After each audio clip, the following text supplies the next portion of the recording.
बुद्धं शरणं गच्छामि, धम्मं शरणं गच्छामि, संघं शरणं गच्छामि। आज मैं आप सबको जो कहानी सुनाने जा रही हूँ वह महात्मा बुद्ध और भिखारी के बारे में है। एक बार की बात है, एक भिखारी था। वह जितना भी खाना भीख मांग लेता था वह रोज चोरी हो जाता था। फिर एक दिन उस भिखारी ने उस चूहे को पकड़ा जो रोज उसका खाना चुराता था। फिर वह भिखारी बोला कि तुम मेरा खाना क्यों चुरा रहे हो? जाकर उन अमीरों के खाने चुराओ, उन्हें तो पता भी नहीं चलेगा कि तुम उनके खाने चुरा रहे हो। फिर वह चूहा बोला कि मुझे नहीं मालूम, ये तो तुम्हारे भाग्य में लिखा है कि मैं तुम्हारा खाना चुराऊं। फिर वह भिखारी इस बात को लेकर दुखी हो जाता है और बोलता है, भला कौन ऐसी जिंदगी चाहता है? फिर वह चूहा बोलता है, मुझे नहीं मालूम, जाकर महात्मा बुद्ध से पूछिए। फिर वह भिखारी जाकर बुद्धा से पूछने के लिए जाता है। फिर वह दिन भर चलता है और रात में एक अमीर आदमी के घर में जाता है और उनका दरवाज़ा खटखटाता है और बोलता है, क्या मैं एक रात के लिए यहाँ रुक सकता हूँ? फिर वह अमीर आदमी बोलता है, हाँ क्यों नहीं। फिर जब वह अमीर आदमी उस भिखारी को पानी देता है तब पूछता है, तुम कहाँ जा रहे हो? फिर वह भिखारी बोलता है कि मैं महात्मा बुद्ध से अपने भाग्य के बारे में पूछने जा रहा हूँ।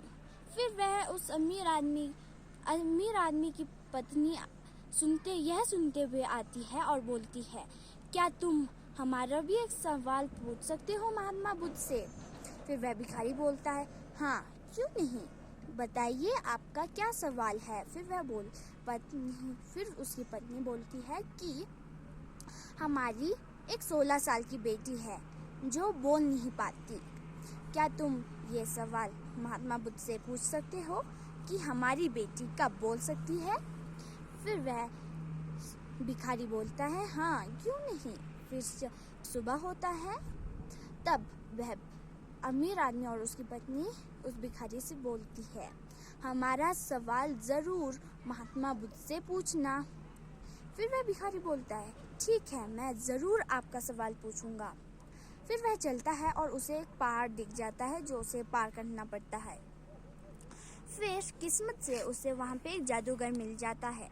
फिर वह जादूगर बोलता है कि तुम कहाँ जा रहे हो? क्या मैं तुम्हारी मदद कर सकती हूँ इस पहाड़ को पार करने के लिए? फिर वह भिखारी बोलता है, हाँ क्यों नहीं, क्या तुम मेरा मदद कर सकते हो? फिर वह जादूगर और भिखारी चलता है। फिर वह जादूगर पूछता है, तुम कहाँ जा रहे हो जो तुम इस पहाड़ को पार करना चाहते हो? फिर वह भिखारी बोलता है कि मैं कुछ सवाल लेकर बुद्धा से पूछने जा रहा हूँ। फिर वह जादूगर बोलता है, क्या तुम मेरा भी एक सवाल पूछ सकते हो महात्मा बुद्ध से? हाँ क्यों नहीं। वह जादूगर बोलता है कि मैं 1000 सालों से स्वर्ग जाने की कोशिश में हूँ, लेकिन मैं जा नहीं पा रहा हूँ। मेरी शिक्षा के अनुसार मुझे अब तक स्वर्ग जाना चाहिए। क्या तुम यह सवाल बुद्धा से पूछ सकते हो कि मैं कब स्वर्ग जाऊंगा? फिर वह भिखारी बोलता है, हाँ क्यों नहीं। फिर अब वह उस जादूगर से विदा लेता है और चल जाता है। अब उसे एक आखिरी पड़ाव मिल जाता है जो उसे पार करना पड़ता है। उसे एक नदी दिख जाती है और फिर वहाँ से कछुआ दिखता है। फिर वह भिखारी बोलता है, क्या तुम मेरी मदद करोगे इस नदी को पार करने के लिए? फिर वह कछुआ बोलता है, हाँ क्यों नहीं। फिर वह कछुआ उस भिखारी से पूछता है कि तुम कहाँ जा रहे हो? फिर वह भिखारी बोलता है कि मैं अपने और किसी और के सवाल महात्मा बुद्ध से पूछने के लिए जा रहा हूँ। फिर वह कछुआ बोलता है कि क्या तुम मेरा भी एक सवाल पूछ सकते हो महात्मा बुद्ध से? वह भिखारी बोलता है कि हाँ, पूछ सकता हूँ, तुम्हारा क्या सवाल है? फिर वह कछुआ बोलता है कि मैं 100 साल से एक ड्रैगन बनना चाहता हूँ, पर मैं ड्रैगन नहीं बन पा रहा हूँ। क्या तुम मेरा यह सवाल महात्मा बुद्ध से पूछ सकते हो? फिर वह बोलता है, हाँ, क्यों नहीं, धन्यवाद मुझे ये नदी पार कराने के लिए। फिर वह वहाँ पहुँच जाता है जहाँ महात्मा बुद्ध रहते हैं। वहाँ पहुँचते ही वह गहरी सांस लेकर अंदर जाता है और महात्मा बुद्ध से पूछता है, कृपया मेरा नमस्कार स्वीकार कीजिए महात्मा बुद्ध। फिर महात्मा बुद्ध धीरे से अपने नेत्र खोलते हैं। फिर वह भिखारी बोलता है कि मैं क्या कुछ सवाल पूछ सकता हूँ आपसे? फिर महात्मा बुद्ध बोलते हैं कि हाँ, ज़रूर, पर याद रखना, मैं सिर्फ 3 सवालों के जवाब दूंगा। फिर वह भिखारी सोचता है, मेरे पास तो 4 सवाल है और महात्मा बुद्ध तो केवल 3 सवालों के जवाब देंगे। फिर वह सोचता है उस लड़की के लिए जो नहीं बोल पाती है। फिर वह सोचता है उस जादूगर के बारे में जो 1000 सालों से स्वर्ग जाने की कोशिश में है, और वह उस कछुए के बारे में सोचता है जो 100 साल से एक ड्रैगन बनने की कोशिश में है। फिर वह खुद को देखता है और बोलता है, अब मेरा क्या है इसमें, मैं तो भीख मांगना जारी रख सकता हूँ, फिर बेचारे उन सब का क्या।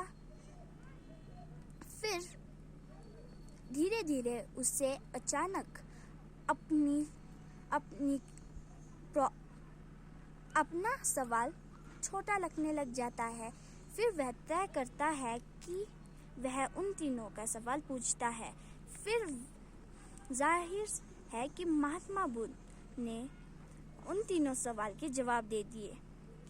फिर पहले वह उस कछुए के बारे में बोला जो एक ड्रैगन बनने की कोशिश में है। महात्मा बुद्ध बोले कि वह कछुआ अपना ढांचा छोड़ने के लिए तैयार नहीं है, वह अपना ढांचा छोड़ देगा तो वह ड्रैगन बन जाएगा। फिर वह जादूगर अपना छड़ी नीचे नहीं रखता, इसलिए वह स्वर्ग नहीं जा पाता। फिर वह लड़की जो नहीं बोल पाती है, वह तभी बोल पाएगी जब वह अपने हमसफर से मिलेगी। फिर वह भिखारी जाता है और उसी नदी में वह उस कछुए से मिलता है और बोलता है, तुम्हें बस अपना ढांचा नीचे रखना होगा, फिर तुम एक ड्रैगन बन जाओगे। फिर वह कछुआ अपना ढांचा छोड़ देता है और वह एक ड्रैगन बन जाता है। जब वह अपना ढांचा छोड़ता है तब वह भिखारी हैरान रह जाता है, क्योंकि उस ढांचे में बहुत सारे मोती थे जो समुद्र के नीचे नीचे मिलते थे। फिर वह कछुआ बोला, अब मुझे इनकी ज़रूरत नहीं है, ये जो मोती है वह तुम ले जाओ अपने साथ। फिर वह जाता है और वह उस जादूगर से मिलता है जिसने उसकी मदद की थी पहाड़ को पार करने के लिए। वह बोलता है, तुम्हें बस अपनी छड़ी को नीचे रखना होगा, फिर तुम स्वर्ग जा पाओगे। फिर उस जादूगर ने अपनी छड़ी को नीचे रखा और वह स्वर्ग चला गया। फिर वह बोला कि इस छड़ी की अब मुझे ज़रूरत नहीं है, यह तुम रख लो भले इंसान। फिर अब उसके पास कछुए का दिया हुआ मोती और जादूगर का छड़ी था। फिर वह उसी अमीर आदमी के पास पहुंचता है जिसने उसे एक रात के लिए ठहरने दिया। फिर वह जाता है। फिर वह बोलता है, आपकी बेटी तभी बोल पाएगी जब वह अपने हमसफर से मिलेगी। फिर तभी उनकी बेटी नीचे आते हुए बोले कि ये तो वही आदमी है ना जो पिछले बार भी यहाँ आया था। फिर उस गरीब आदमी की पत्नी और वह खुद हैरान रह गया। फिर उस अमीर आदमी ने बिना देरी किए उन दोनों की शादी तय कर दी और वह सब खुशी खुशी रहने लग गए। धन्यवाद।